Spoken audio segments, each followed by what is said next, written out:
Welcome to WPCC International Bible Ministry. Please like and subscribe to support our ministry. Faith comes by hearing, and hearing by the Word of God. We pray you will be blessed by hearing God's Word. This video is entitled, An Inconvenient Truth, Part 1, and is based on Psalm chapter 96 verse 11 to 13. We live in a rapidly advancing world, with technology progressing at incredible speeds.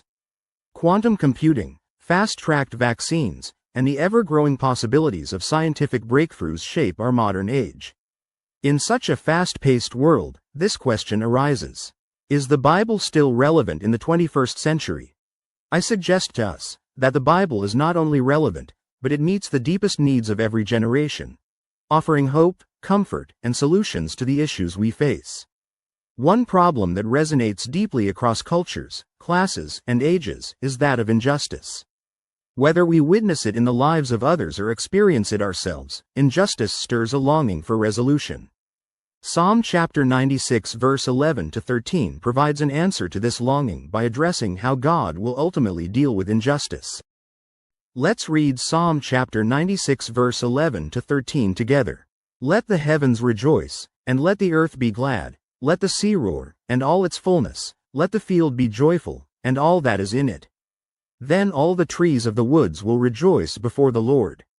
For he is coming to judge the earth. He shall judge the world with righteousness, and the peoples with his truth. This passage proclaims that the Lord is coming to judge the world with righteousness and truth. From these few verses, we can extract three key words that form the core of our study today. The key words are these: certainty, purpose, and standard. Certainty. In Hebrew poetry, repetition is used to stress a point. Here, the psalmist emphasizes the certainty of the Lord's coming by repeating the phrase, "For he is coming, for he is coming." The psalmist wanted to assure his readers, particularly the Hebrews, that the Lord's coming is not an empty hope, but rather that it is a definite reality. Now let's ask this question. Why did the Hebrews need this reminder? Throughout their history, the Hebrews faced devastating circumstances. For example, their kingdom was divided into the northern and southern kingdoms, their temple and city was destroyed, they were taken captive, as they were led into exile, they were treated like animals by their captors with hooks in their noses, their enemies taunted them with these words, "Where is your God?" At every turn, the Hebrews needed hope, comfort, and a solution. They were in desperate need of a reminder that their Lord would come and reverse their situation. The certainty of God's coming was not just a future event, it was a source of hope for their present troubles. This is true for us as well. The certainty of God's coming offers us hope in the face of injustice and despair.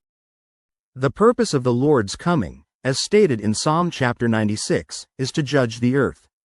For many, the idea of judgment might feel uncomfortable or even frightening. But the psalmist presents judgment as a cause for rejoicing. Notice in verse 11 that the heavens, the earth, the sea, and all creation are called to celebrate. But why is there such celebration at the prospect of judgment? The reason is that God's judgment is not like human judgment. God's judgment is perfect because it is based on righteousness and truth. For those who love God and his righteousness, the coming judgment is a promise of justice and restoration.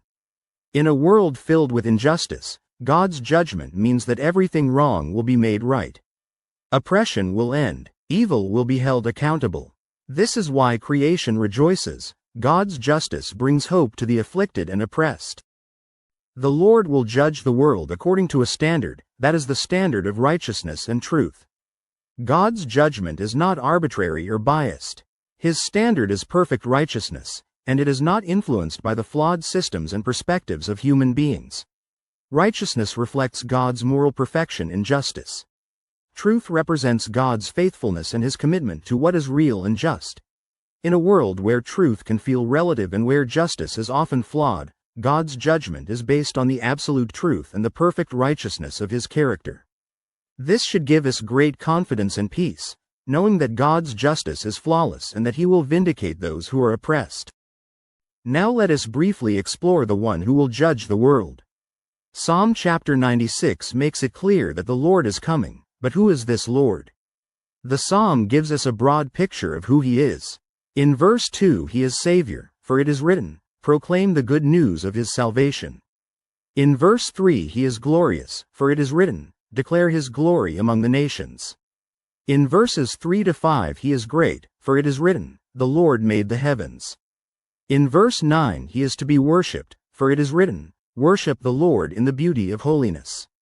In verse 10 he is king, for it is written, the Lord reigns. And in verse 13 he is judge, for it is written, he will judge the world with righteousness. This is the God who will come again. He is not distant or detached from our suffering. He is the Savior, the King, and the righteous judge. His coming is an inconvenient truth for those who resist him, but for those who know him, his coming is a source of joy and hope. As we reflect on Psalm chapter 96, we are reminded of the certainty of the Lord's coming, the purpose of his return to judge, and the standard by which he will judge, that is by righteousness and truth. For believers, this message is a great source of comfort and joy. The Lord will come to restore justice, right every wrong, and bring eternal peace. But for those who reject his coming, this truth is inconvenient. Let us remember the words of Psalm chapter 96 and rejoice in the certainty of God's coming judgment. As we wait for him, let us be faithful in living out the hope, comfort, and truth we have in him. Thanks for watching. Please like, subscribe and share this video to spread God's word. May God the Father be glorified, through his Son Jesus, in the power of the Holy Spirit. Amen and amen.